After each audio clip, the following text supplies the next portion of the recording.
किस स्टॉक की बात की नीरज जी, मैं सुन नहीं पाया। Lupin lupin. अच्छा, तो देखिए लुपिन की जहां तक बात है, स्टॉक कोशिश कर रहा है एक करेक्शन के लिए, क्योंकि पिछले करीब अगर आप 8-10 हफ्ते देखिए तो एक जैसे डिस्ट्रीब्यूशन जैसा पैटर्न बन रहा है वीकली चार्ट पे।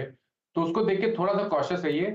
पोजिशनल बेसिस पे जो आपके स्टॉप लॉसेस है वो तो बड़े हैं, 1490 के नीचे ही आपको लगाने हैं। 1490 के स्टॉप लॉस से आप बने रहिए फिलहाल के लिए, क्योंकि जो medium to long term outlook है वो इतना निगेटिव नहीं लग रहा है। शायद ये करेक्शन है या टाइम करेक्शन है, प्राइस करेक्शन है या तो टाइम करेक्शन है। तो 1490 के स्टॉप लॉस से बने रहिए। कंसोलिडेशन के बाद जब ब्रेकआउट 1650 के ऊपर देखने को मिलेगा तो नया टारगेट 1950 के आसपास का होगा।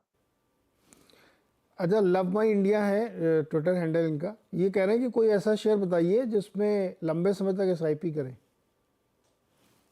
देखिए एसआईपी करने के लिए सबसे इंपॉर्टेंट ये रहता है कि मैं ये रिकमेंड करता हूं कि जो लार्ज कैप स्टॉक है वहां पर ध्यान देना बेहतर रहता है। तो अगर हम लार्ज कैप स्पेस की बात करें तो अगर हमें ऑटो स्पेस की तरफ देखना हो, सबसे पहले तो हमें टाटा मोटर्स का ध्यान देना है, क्योंकि Tata Motors long term chart पे काफी बेहतरीन लग रहा है। स्टॉक एक तरह से स्टॉक ने करेक्शन भी दिखाया है और तैयार है स्टॉक एक नया मूव के लिए। अगर नया मूव देखने को मिलेगा तो आपको शायद यहाँ पर 1350 तक के स्तर देखने को मिल जाएंगे, तो ये एक बढ़िया स्टॉक हो सकता है जहां पर आप एसआईपी कर सकते हैं। और दूसरा स्टॉक लार्ज कैप स्पेस में एसआईपी करने के लिए रिलायंस इंडस्ट्रीज भी है, जहां पर ध्यान रखिए फ्लैग पैटर्न का ब्रेकआउट हमने अभी अभी कुछ हफ्तों पहले देखा है। उस फ्लैग पैटर्न के टारगेट 3450 रुपए के आते हैं। तो यहाँ पर भी एसआईपी करना एक अच्छा आइडिया रह सकता है। थोड़ा थोड़ा क्वांटिटी करके आप स्टॉक को अक्यूमुलेट करिए और टारगेट 3450 के सेट करिए। मानो लेकिन रिलायंस को क्लोजिंग बेसिस पे 3000 के ऊपर जाना पड़ेगा, बहुत दिन से अटक जाता है वहीं पे। लेकिन देखिए ये तो कंसोलिडेशन का दौर है नीरज जी, क्योंकि अगर हम एक्चुअली ब्रेकआउट की बात करें तो वो तो 26 रुपए के ऊपर ऑलरेडी देख चुके हैं हम।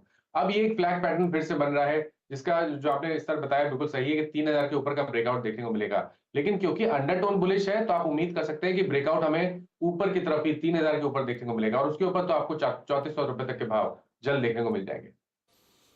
अच्छा, इस पर एक डिस्क्लोजर भी भाई कि जो कंपनी आप चैनल देख रहे हैं इसके मालिक और रिलायंस के मालिक सेम है, इसलिए किसी एक किराए और भी ले लीजिएगा आप स्वतंत्र रूप से। और ठाकुर सुबोध जी मेरठ से सवाल भेज रहे हैं कि यूको बैंक खरीदें 500 शेयर 48 रुपये 16 पैसे पर और सिर्फ 3 महीने के लिए होल्ड करना चाहते हैं, सही निर्णय है इनका? तो देखिए पीएसयू बैंक में प्रेफर्ड स्टॉक तो ये नहीं है, क्योंकि यहाँ पर उस तरह की स्ट्रेंथ नहीं दिख रही है जिस तरह की स्ट्रेंथ कैनरा बैंक, पीएनबी या तो बैंक ऑफ बड़ौदा में देखने को मिल रही है। बट फिर भी स्टॉक के व्यू की बात करिए तो स्टॉक का व्यू पॉजिटिव है। हालांकि स्टॉक में कंसोलिडेशन दिख रहा है। अगर थोड़ा सा 3 से 6 महीने का व्यू है तो बने रहिए। 44 रुपीज का आपको स्टॉप लॉस लगाना है, और आप उम्मीद कर सकते हैं कि जो पिछला ही एटलीस्ट था 70 रुपए का, स्टॉक उसको वापस टेस्ट कर सकता है।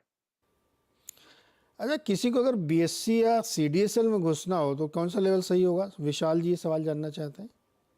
तो देखिए बीएससी के लिए तो जो ट्रेंड है वो बहुत ही पॉजिटिव है, और ध्यान रखिए यहाँ पर हमें फ्लैग पैटर्न का ब्रेकआउट देखने को मिला है मंथली चार्ट पे, जो कि 2600 रुपए का स्तर था, जहां पर रेजिस्टेंस था वहां पर ही फ्लैग पैटर्न का ब्रेकआउट था।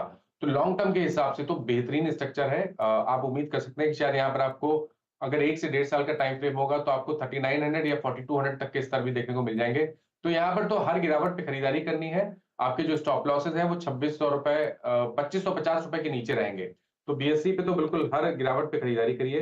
सीडीएसएल की जहां तक बात है, देखिए यहाँ पर भी पैटर्न बिल्कुल बीएससी की तरह है। फ्लैग पैटर्न का ब्रेकआउट ऑलरेडी हो चुका है। अभी खरीदारी करनी चाहिए अगर आप निवेशक हैं तो।